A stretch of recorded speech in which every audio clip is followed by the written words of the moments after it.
The casket of the 39th President of the United States now in the hearse as that row of his grandchildren, the honorary pallbearers, look on, flanked by members of all the military branches.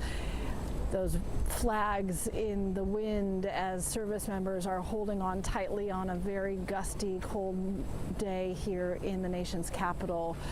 But somehow such beauty in the flags waving in the wind as people watch the door close to the hearse one final time here in front of the National Cathedral in Washington, D.C.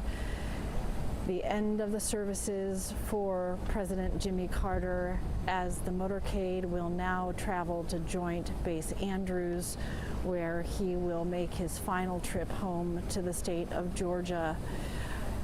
As people here were watching the service, many tears, some laughter too, in those touching personal tributes we heard from both Joshua and Jason Carter, grandsons.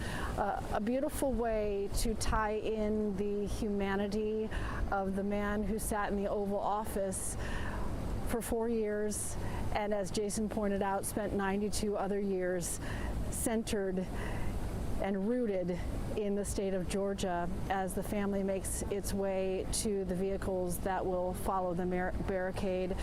It was notable just to see the emotion in the family after a remarkable week plus of tributes to an incredible man, starting in Plains, of course, and fittingly starting in Plains. Then they traveled alongside him to the Carter Center, where 23,000 people stopped by to pay their respects. Then traveling here to Washington, D.C., the family had a private moment in the U.S. Capitol Rotunda with President Carter as well.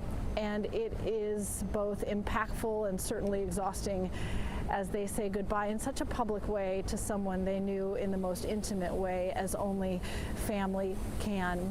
So they will make that trip back to the private service in Georgia as well at Maranatha Baptist Church.